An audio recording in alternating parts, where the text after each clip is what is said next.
Hello guys, welcome educational hub group channel. मेरा नाम Ishtiyaq. I am a special educator और मैंने डिप्लोमा किया है निपिट से, नोएडा। पहले ये एनआईएमएच था, अब इसका नाम बदल कर निपिट रख दिया गया है। और मैंने ये वीडियो इसलिए बनाई है क्योंकि यूट्यूब पे अभी तक ऐसा कोई भी चैनल नहीं है जहाँ पर स्पेशल एजुकेशन से रिलेटेड कोई भी मटेरियल या कंटेंट या वीडियो हो जिसको देखकर हम फ़ायदा उठा सकें। क्योंकि पेपर जो आएगा हमारा अलग आना है और उसमें जो क्वेश्चन आएंगे वो भी अलग आने हैं। वो क्वेश्चन नॉर्मल पीआरटी के नहीं आएंगे, वो हमारे स्पेशल एजुकेशन से रिलेटेड क्वेश्चन आएंगे। जो 2014 का पेपर देखा है उसमें डिसेबिलिटी से रिलेटेड कम से कम 60 क्वेश्चन हैं। 60 क्वेश्चन अपने आप में एक वजूद रखते हैं और मेरा ये मानना है कि मैं जो ये वीडियो बना रहा हूँ ये पहली वीडियो मेरी सिलेबस की है। क्योंकि अगर हमारा बेस ही मजबूत होगा, हमारी नींव ही मजबूत होगी तो ही जाके हम एक अच्छी बुनियाद खड़ी कर सकते हैं। अगर हम सिलेबस समझ लेते हैं शुरू में और इसके बाद मैं हर टॉपिक की एक अलग स्पेसिफिक वीडियो डालूंगा जो कि 10 से 12 मिनट की होने वाली है। मतलब मैं 30 या 40 वीडियो में मैं अपना पूरा 2 ईयर का डिप्लोमा डाल दूंगा उसमें। और अगर मेरा ये मानना है कि अगर आपने वो 40 की 40 वीडियो पूरी पूरी देख कर शॉर्ट नोट्स बना लिए तो 100 में से 80 नंबर आपके कोई नहीं रोक सकता है। और बाकी आपकी मेहनत के ऊपर है कि आप 80+ कितना अचीव कर सकते हैं। तो पहले तो इसके पोस्ट कोड आपको पता है। मैं पहले आपको ये बता दूं कि स्पेशल एजुकेटर और स्पेशल एजुकेशन टीचर में डिफरेंस क्या होता है।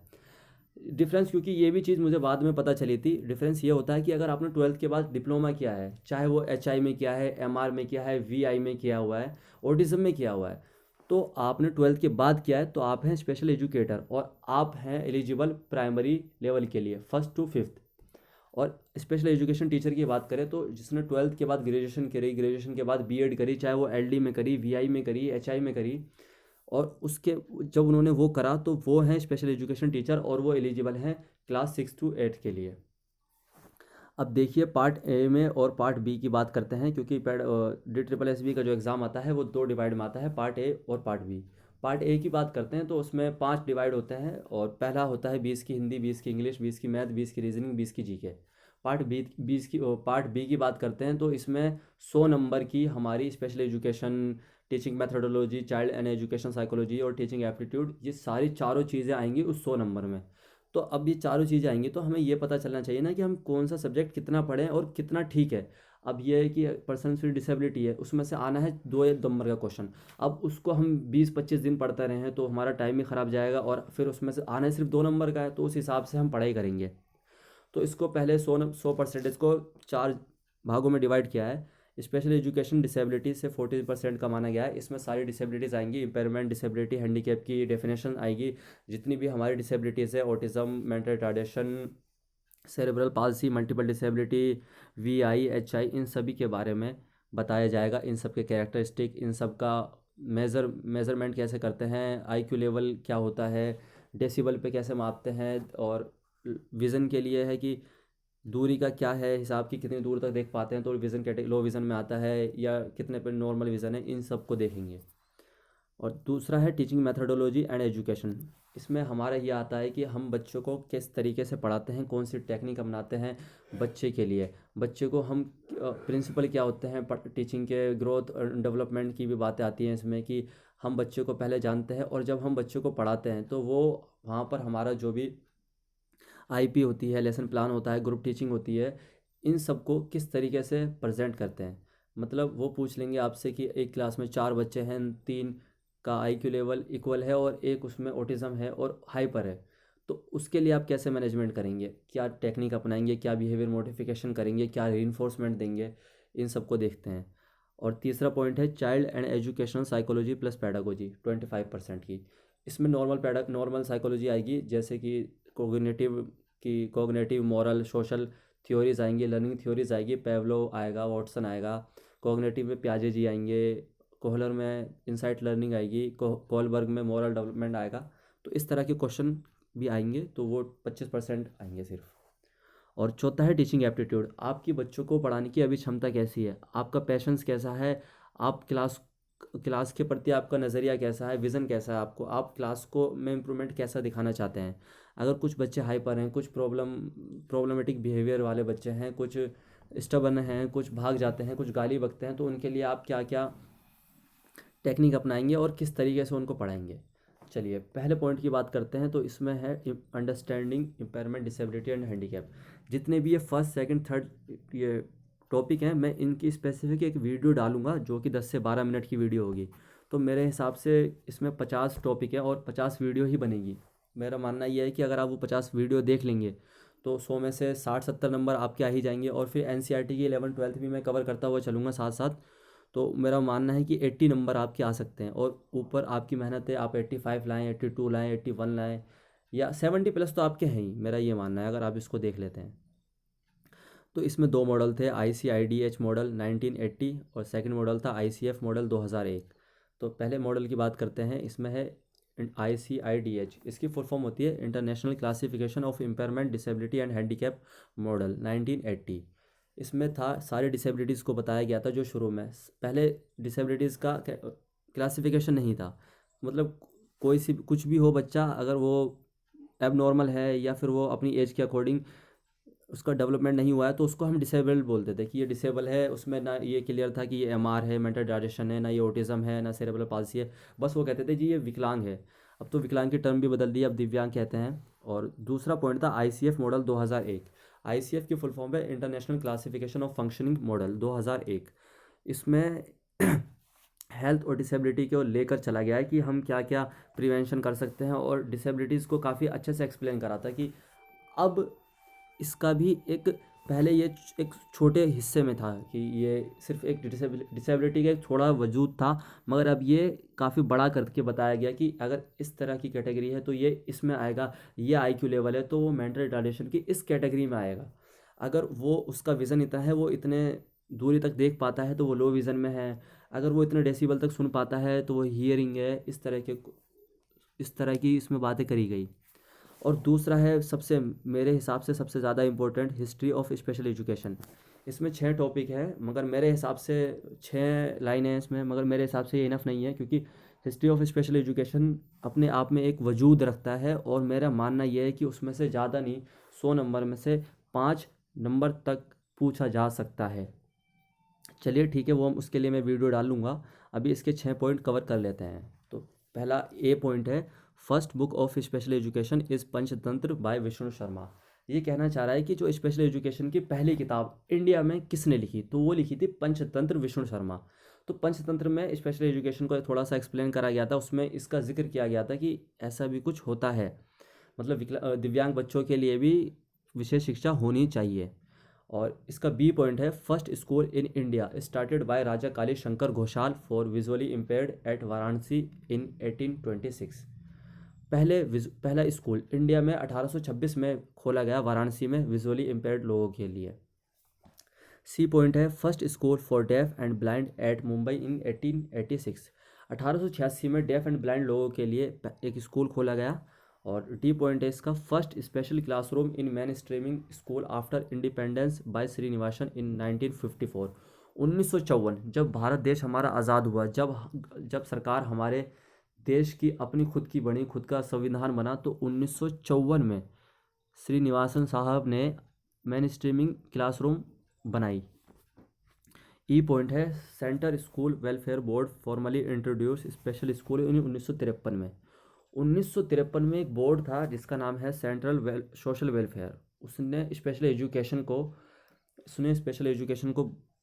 वो स्पेशल एजुकेशन की क्लास के बारे में बताया कि इनके लिए भी स्पेशल स्कूल होने चाहिए। अगर ये बच्चे हैं, इन्हें अलग क्यों रखते हैं हम समाज से, ये भी एक हिस्सा है, ये भी पढ़ के सीख सकते हैं, इनके अंदर भी पोटेंशियल है, इनके अंदर भी कैपेबिलिटी है। तो इस तरह की बातें इन्होंने करी। और F पॉइंट है, ये सबसे मेन पॉइंट है मेरे हिसाब से, फादर ऑफ स्पेशल एजुकेशन। मतलब स्पेशल एजुकेशन के बारे में किसने बताया, किसने शुरुआत करी इसकी, तो उनका नाम है जीन मार्क इटार्ड। नाम दोबारा याद कर लीजिए, जीन मार्क इटार्ड। तीसरा पॉइंट है इसका, definition type cause and characteristic of disabilities as per Indian law. ये बहुत इंपॉर्टेंट रखता है, क्योंकि पहले था PWD person with disability act 1995। इसमें 7 कैटेगरी थी। और मेरा ये मानना है कि जिन्होंने 2 ईयर रेगुलर डिप्लोमा किया है, ये जो एग्ज़ाम देने भी गए हैं, मतलब उन्होंने डिस्टेंस लर्निंग से किया हो, मगर वो एग्ज़ाम देने गए और थोड़ा बहुत भी पढ़ा होगा उन्होंने, तो उनको इसके बारे में बखूबी पता होगा कि इसमें 7 डिसेबिलिटी थी। मैं इनके बारे में बता देता हूँ। पहली थी विजुअली इम्पेयरमेंट, दूसरी थी पर्सन विद लो विज़न, तीसरी थी लोकोमोटर डिसेबिलिटी, चौथी थी लेप्रोसी क्योर्ड, पांचवी थी हियरिंग इम्पेयरमेंट, छठी थी मेंटल रिटार्डेशन, सातवीं थी मेंटल इलनेस। फिर दूसरा एक्ट बहुत ही ज़्यादा इम्पोर्टेंट है, बहुत ज़्यादा important, NTA 1999, national trust act 1999। इसमें 4 कैटेगरी थी: autism, cerebral palsy, mental retardation, multiple disability. अगर आप स्पेसिफिक मेंटल रिटार्डेशन का डिप्लोमा करते हैं तो उसमें इन 4 कैटेगरी को ही पढ़ाया जाता है। और अभी हाल फिलहाल में ये सबसे मेन है, क्योंकि ये करंट अफेयर से रिलेटेड मान लीजिए। इसमें से मेरे हिसाब से कम 10 क्वेश्चन आने चाहिए अगर स्पेशल एजुकेशन का एग्ज़ाम होता है, और वो भी रिलायबल और वैलिडिटी के अकॉर्डिंग वो बनाते हैं 10 नंबर का, क्योंकि इसमें 21 डिसेबिलिटीज़ रखी गई हैं और सबके अपने अपनी कैरेक्टरिस्टिक है, सबकी अपनी अपनी क्लासिफिकेशन है, सबकी अपनी अपनी टर्म एंड कंडीशन है कि ऐसे ऐसे होता है। ये 21 हैं, आप इन्हें पढ़ लेना आराम से। मैं यहाँ दिखाता चलूँ, ये देखिए, ये आप देख लेना, जितनी भी है, इंटेलेक्चुअल डिसेबिलिटी भी है, मेंटल इलनेस भी है, ऑटिज्म भी रखा गया है, हेमोफीलिया, और ये सारी रखी गई हैं। एसिड अटैक विक्टिम को भी इस बार शामिल किया गया है, क्योंकि पहले ये शामिल नहीं थी, मगर अब 21 करा है तो इन्होंने इसको शामिल करा है। चलिए बात करते हैं कॉज ऑफ डिसेबिलिटी की। डिसेबिलिटी होने के क्या कारण हैं, ये किस वजह से होती है। तो उसमें जेनेटिक फैक्टर भी आते हैं, एनवायरमेंटल फैक्टर भी आते हैं, साइकोलॉजिकल फैक्टर भी आते हैं, न्यूरोलॉजिकल फैक्टर्स भी आते हैं, मेडिकल फैक्टर्स भी आते हैं, हेल्थ कंडीशन आती है, और pre natal, post natal, post and post natal भी कंडीशन होती है, ताकि जो कि गर्भावस्था के दौरान होती है। और ये प्रिवेंशन ऑफ डिसेबिलिटी, रोकथाम कैसे की जा सकती है। तो इसमें भी 3 स्टेज हैं: primary level of prevention, secondary level of prevention, tertiary level of prevention. छठा पॉइंट है हमारा early intervention, definition, concept, advantage. Early intervention वो होती है जिसमें अगर कोई भी बच्चा शुरू में 3 या 4 महीने में, जो भी उसके माइलस्टोन है, कि अगर 3-4 महीने में वो धीरे धीरे सहारे के बल खड़ा होना शुरू कर दे और वो नहीं करता है तो उसका डेवलपमेंट डिले है, तो अर्ली इंटरवेंशन वहाँ करते हैं, ताकि हम ऑक्यूपेशनल थेरेपी, फिजियोथेरेपी के ज़रिए हम उसको, उसकी जो डिसेबिलिटीज़ को है वहाँ एक लिमिट में रोक दें, ताकि वो और ज़्यादा बड़ा रूप ना ले लें। और स्क्रीनिंग होती है, स्क्रीनिंग में ये करते हैं हम definition, process and advantage. Screening में असेसमेंट आ जाता है, ख़ासतौर पे असेसमेंट मानिए, क्योंकि इसमें हम क्लिनिकल साइकोलॉजिस्ट से असेसमेंट करते हैं और पता लगाते हैं कि अभी इसके लिए क्या अर्जेंट, मतलब क्या क्या चीज़ें करी जाएँ जो कि बच्चे का डेवलपमेंट तेज़ी से हो और जो भी उसकी डिसेबिलिटीज़ है वो वहीं रुक जाए। अब हम बात करते हैं नेशनल इंस्टीट्यूट की। ये बहुत ही मेन है, क्योंकि जितने भी, वैसे तो इंस्टीट्यूट दिल्ली में भी बहुत सारे हैं और दिल्ली इंडिया में भी बहुत सारे हैं, मगर जो नेशनल इंस्टीट्यूट है उनके बारे में आपसे पूछ सकता है कि ये कौन सा इंस्टीट्यूट है, कब बना, कब स्थापना हुई, इस तरह के क्वेश्चन। तो पहला है हमारा निपिड। निपिड की फुल फॉर्म होती है national institute for the empowerment of person with intellectual disability. यह NIMH था पहले, यहीं से मैंने डिप्लोमा किया है। पहले इसका नाम था national institute for the mentally handicap, और इसका जो हेड क्वार्टर है वो सिकंदराबाद में है, और इसको इस्टेब्लिश 1984, इसकी स्थापना 1984 में की गई। दूसरा है AYJNISHD। ये डिपार्टमेंट है अली यावर जंग national institute of speech and hearing disabilities. जो हियरिंग के लिए डिपार्टमेंट है ये है अली यावर जंग। इसका हेड क्वार्टर मुंबई में है और इसको इस्टेब्लिश 1983 में किया गया, 1983 में। तीसरा है निपमेड। निपमेड की फुल फॉर्म है national institute for the empowerment of person with disability. इसका हेड क्वार्टर चेन्नई में है और इसकी स्थापना 2005 में की गई। चौथा है PDUNIPD, Pandit Deendayal Upadhyay national institute for person with physical disability. इसकी ये ITO दिल्ली में है और इसका स्थापना 1976 में की गई। और उसके बाद है NIPVD, national institute for person with visual disabilities, Dehradun, 1979 में इसकी स्थापना की गई। और उसके बाद है NILD, national institute for locomotor disabilities, Kolkata में इसका हेड क्वार्टर है और 1978 में इसकी स्थापना की गई। और उसके बाद है SVNIRTAR, Swami Vivekananda national institute of rehabilitation training and research. इसका जो हेड क्वार्टर है वो कटक में है और 1984 में इसकी स्थापना की गई। उसके बाद है ISLRTC, जो कि साइन लैंग्वेज कराता है हियर एंड डेफ स्टूडेंट के लिए।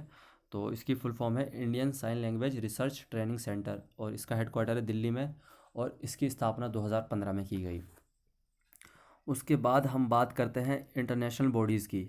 इंटरनेशनल बॉडीज़ में आती है WHO, यूनिसेफ, यूनेस्को, ILO। तो पहला है इसका वर्ल्ड हेल्थ ऑर्गेनाइजेशन, WHO की फुल फॉर्म है ये, और इसका जो हेड क्वार्टर है वो जेनेवा स्विट्ज़रलैंड में है। उसके बाद है यूनिसेफ।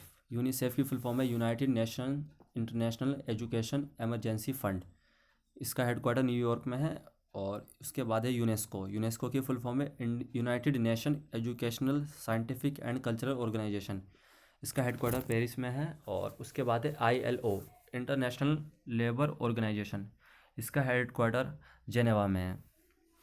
तो ये अभी तक हमारे जो भी था ये ऊपर ऊपर का हमने कवर किया है, और मेरा ये मानना है कि अगर आप इस वीडियो को लाइक करते हैं और इस वीडियो पे आपका फीडबैक मुझे जो मिलता है पॉजिटिव मिलता है और लगता है कि हाँ ये वीडियो यूज़फुल है, मतलब समझ में आ रही है, तो मैं इसके बाद अपने टॉपिक डालना शुरू करूँगा। और अभी मैं सिर्फ ये लास्ट की 2 पॉइंट और कवर कर लेता हूँ। Principles of growth and development, ये बहुत ही मेन है, क्योंकि ये नॉर्मल PRT के पेपर में, स्पेशल PRT के पेपर में, PGT TGT कोई सा भी पेपर उठा लो, ग्रोथ एंड डेवलपमेंट में से 2 क्वेश्चन आपके रखे हुए मिलेंगे। और मैं ये आपको दिखा भी सकता हूँ, मगर अभी नहीं, एग्ज़ाम से 10-15 दिन पहले जब हम पेपर डिस्कस करेंगे और मॉडल टेस्ट पेपर डिस्कस करेंगे, तो मैं आपको सब कुछ दिखाऊंगा कि कैसा पेपर आता है, किस तरह के क्वेश्चन थे और अब किस तरह के आने की उम्मीद है। क्योंकि जिस तरह से अभी रीट का एग्ज़ाम हुआ है वहाँ पर फैक्ट और एप्लीकेशन दोनों को मिक्स करके उन्होंने दिया, तो पेपर काफ़ी टफ था। मगर और अब ये था कि CTET वाले एप्लीकेशन बेस्ड रखते थे, UP टेट का एग्ज़ाम था और हरियाणा टेट का वो फैक्ट बेस पे फोकस करते थे। मगर रीट ने जो करा वो दोनों को मिक्स करके क्वेश्चन बनाया, तो क्या पता इस बार DSSB भी कुछ ऐसा ही धमाका करे। और मुझे उम्मीद है कि पेपर मज़ेदार होने वाला है इस बार का। और ये डेवलपमेंटल स्टेज कौन कौन सी होती है पहले देख लीजिए। सोशल होती है, मोरल होती है, कॉग्निटिव होती है, इमोशनल होती है, फिज़िकल होती है, पर्सनैलिटी होती है, मोटर होती है, लैंग्वेज होती है और प्ले होती है। तो ठीक है, अभी आज के लिए सिर्फ इतना ही काफ़ी है। और अगर आपको वाकई ये वीडियो पसंद आई और यूज़फुल लगा तो आप कमेंट करें कि आपको नेक्स्ट वीडियो चाहिए या नहीं चाहिए, क्योंकि आपके फीडबैक के बाद ही मैं नेक्स्ट वीडियो डालूँगा। और स्पेशल एजुकेशन का और ये प्लेटफॉर्म ऐसा रहेगा कि आपको किसी दूसरे प्लेटफॉर्म पे जाने की ज़रूरत नहीं है। मैं यहाँ सारा मटेरियल, सारा कंटेंट और यहाँ तक कि PDF जो मेरे पास है वो सारी वीडियो PDF मैं आपको दे दूँगा। आपकी तैयारी इतनी हो जाएगी 50-60 वीडियो देखने के बाद कि आपने समझिए 2 ईयर का डिप्लोमा दोबारा 2 महीने में कवर कर लिया। और जब आपने डिप्लोमा कवर कर लिया तो क्वेश्चन भी डिप्लोमा से ही आने हैं हमारे स्पेशल एजुकेशन से। तो हमारे कम से कम 100 में से 80 नंबर कहीं नहीं गए।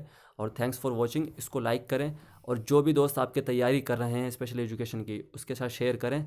Thank you.